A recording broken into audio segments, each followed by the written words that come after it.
This is UVM. From the College of Business and Entrepreneurship, major in Human Resources Development Management, Hrdm 44 proudly presents the Group Quiz, Fundamentals of Organization Structure.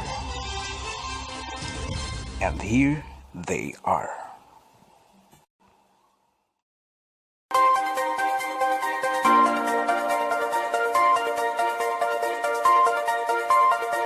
Hrdm.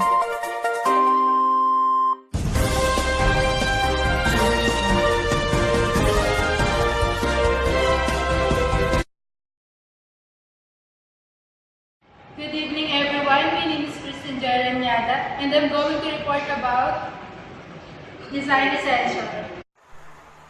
So, organizational structures must accomplish these two things. So, they must provide a framework for responsibilities. Framework for responsibilities is a physical relationship between the project team to work that's to be done. So, reporting relationship, for example, is the project manager is usually reporting to the functional manager, and the functional manager will be reported as a senior manager. So to make the organization into a coherent whole, they must use the organizational elements. Includes the organizational goals, strategies. So also to make the organization into a coherent whole, they also must use the information system. So, organizational structures can be designed into a horizontal and vertical informations na nakabase siya dun sa information process para mamit ang isang organization ng overall goals nila. So, the manager can choose whether to orient the traditional designs for efficiency, such as the plans and rules, hierarchy, formal information. So, first, yung vertical linkages? It is the communication and coordination between to the co-workers with the same department. So, in today's organization daw, they not use the vertical linkages. So, they provide the horizontal linkages through functional information system. So, functional information system naman is nakabase siya dun sa function ng isang business, which is the production, finance, marketing, and etc. So, the manager tried to correct the equal balance between the horizontal and vertical coordination, but it results to the misaligning. So, it includes the lack of employees' performance, delayed of decision making, lack of innovations, and etc. So, the matrix structures attempt to achieve the equal balance between the horizontal and vertical dimension structures. But today's organizations, they not use this kind of form. So, they use the hybrid structure. So, when we say hybrid structures, it is the two or more structures. For example, for this, the functional structure and divisional structure. When we say divisional structure, it is the specialized area, and functional structure is the function area nila.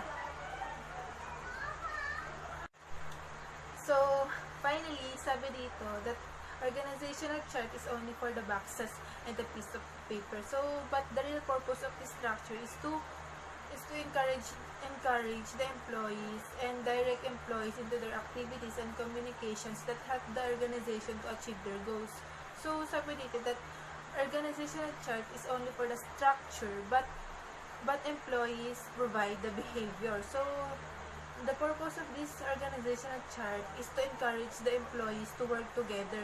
So the organization must implement it and carry out it.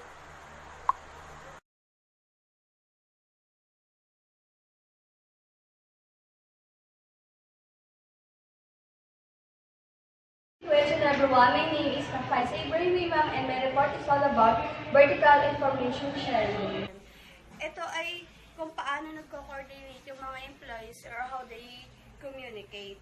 The vertical linkages, ito ay ginagamit sa pakikipag-ugnayan ng mga information in terms of activities or project, event, programs. May binibigay na tatlong importanteng bagay. The hierarchical referral, and the second is the rules and plans, and number 3 is the vertical information system. The hierarchical referral, ito yung sinasabi ko kung kanino ka magre-report na employee kapag nagkaroon siya ng problema sa isang activities niya. Halimbawa, si BPA, hawak niya ang mga dean sa UDM. Ganon. Depende yan sa kung sinong may authority sa isang employee. Kapag naman ang top authority, syempre top na siya, meaning nasa kanya ang desisyon din, pwede siyang kumuha ng private consultant, lalo na kapag di makabangon yung organization sa isang problema. Rule and plans, ito naman, much prefer na bawat employee, kabisado niya ang organizational manual. And number 3, the vertical information system, ito naman yung paraan sa paghahatid ng impormasyon sa mas mabilis at mas madaling paraan, kumbaga hindi siya time consuming. Ito naman ay ginagamitan ng non-verbal channels. Example dito is computer. Written reports, basta lahat ng communication na ginagamitan ng channels ay non-verbal. And I thank you. So good morning guys, I'm Miss Precious Anronquilla de la Cruz and my topic is all about horizontal organization design for learning. So under this topic are shared tasks, employers, relaxed hierarchy, horizontal communication face-to-face, and many teams and task forces. So under those factors are horizontal information sharing. Horizontal communication overcomes barriers between departments and provide opportunities for coordination among employees to achieve unity and effort and organizational objectives. So what I found in Chrysler were 35 vice presidents, each with his own turf. I couldn't believe, for example, that guy running engineering departments wasn't in constant touch with his counterpart in manufacturing. But that's how it was. Everybody worked independently. I took one look at the system and I almost threw up. That's when I knew I was in a really deep trouble. Nobody at Chrysler seemed to understand that interaction among the different functions in a company is absolutely critical. People in engineering and manufacturing almost had to sleep in together. These guys wasn't even flirting. So let's go back again with Mr. Chrysler. During his tenure in Chrysler, Yakuka pushed horizontal coordination to a high level. Everyone working in a specific vehicle project, designers, engineers, and manufacturers, as well as representatives from marketing, finance, purchasing, and even outside suppliers, worked together on a single floor so they could easily communicate. Horizontal linkage mechanisms, often not drawn in the organization chart, but nevertheless are a vital part of a organizational structure. The following devices are structural alternatives that can improve horizontal coordination and information flow. And each device helps us a lot to enable people by exchanging information. So that's all of my topic, guys. Thank you for your time. Hope you hit the like button under this. Thank you. Bye-bye. Good evening, everyone. My name is Caro. My report is all about organization design alternative. Organizations designs alternative. What is organizations designs alternative? Overall, designs organization structures indicate 3 things. First, required work activities. Second, reporting relationship. And third, departmental grouping. Required work activities. So, it means department created to perform tasks considered strategically important to the company. So, department is created to perform a task para makonsider yung strategic ng isang kumpanya. Yung pinaka-importante sa isang kumpanya. So, example. This is the first example of required work activity. The one is such a human resources department to recruit and train employees. Ano ibig sabihin nito? Kailangan natin mag-recruit ng mga employees sa ating kumpanya. Sunod, kailangan natin i-train yung mga empleyado natin upang mahasa sila sa gagawin nila or sa mga aktibidad sa ating kumpanya, so that the organization will grow larger.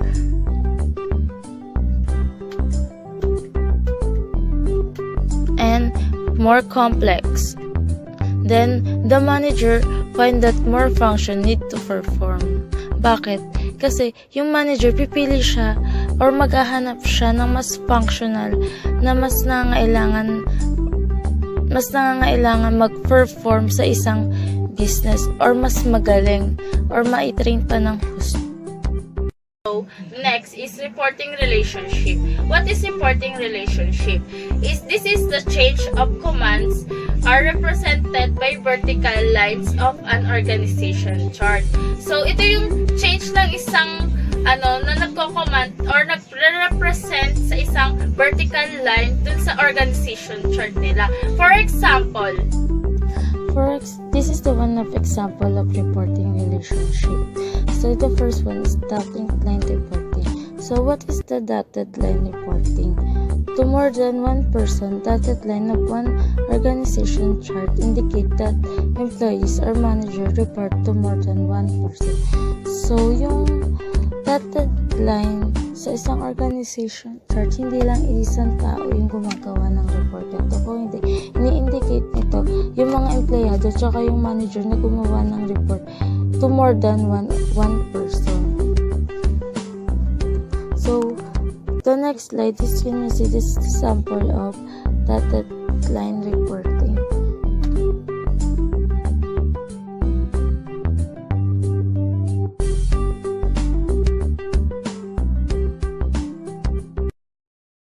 for the last is departmental groupings. What is departmental groupings?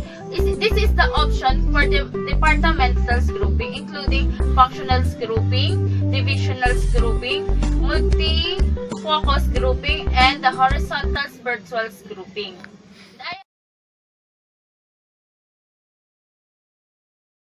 Departmental grouping is affect employees because they are common supervisor. They and common resources are jointly responsible for performance and to identify and collaborate with one another. Kailangan natin ma-identify tsaka kailangan ma-collaborate yung bawat isa sa atin. This is the functional chart.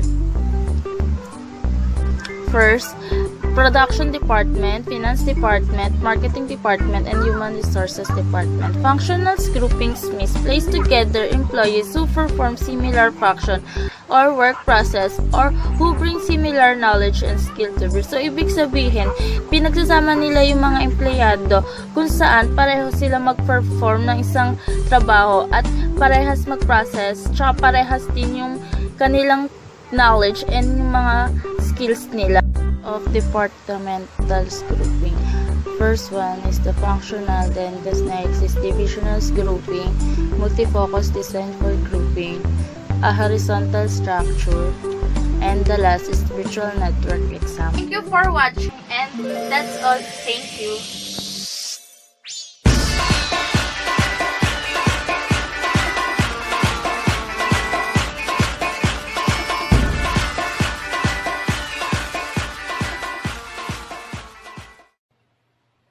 Good evening, everyone. I am Jerry Tiabila, and I'm going to discuss all about the functional and the divisional structures.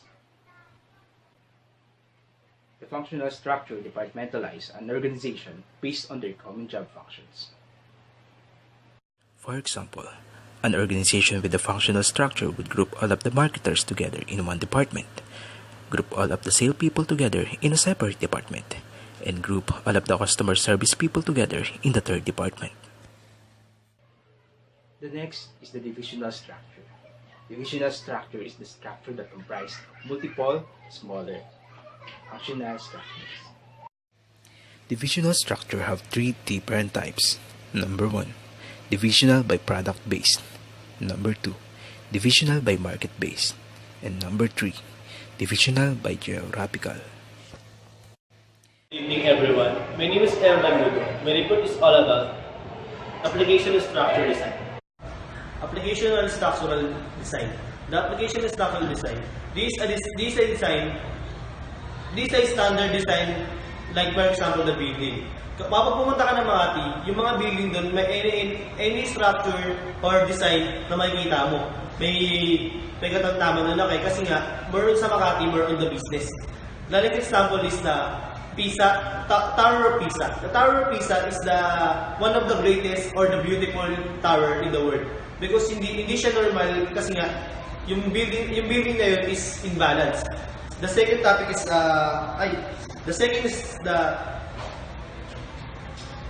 petrochemical product. The petrochemical product two functional.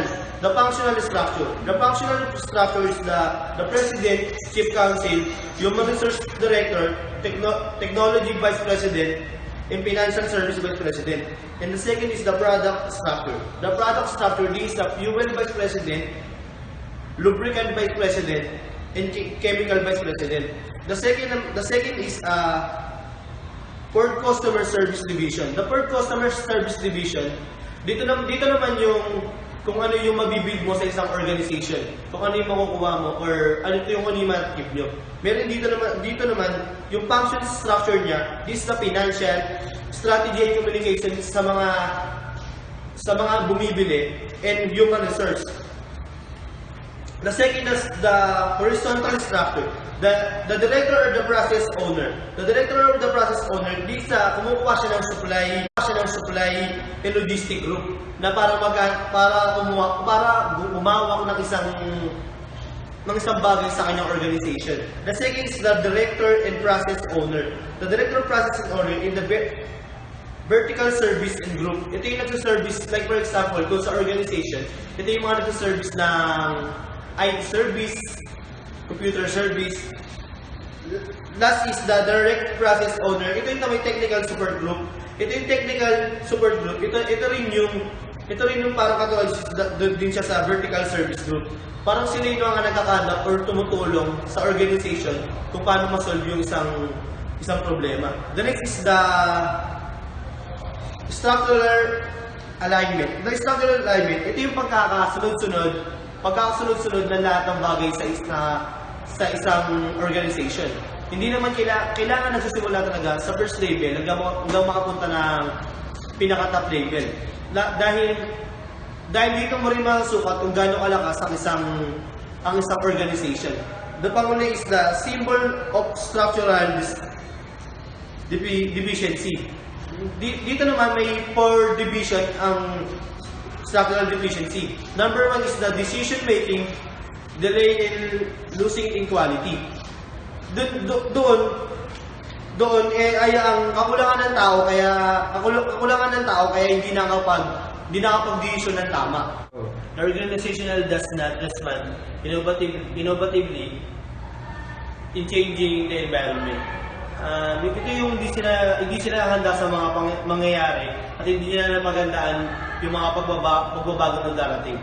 Number 3 is employee performance decline goals is not being met.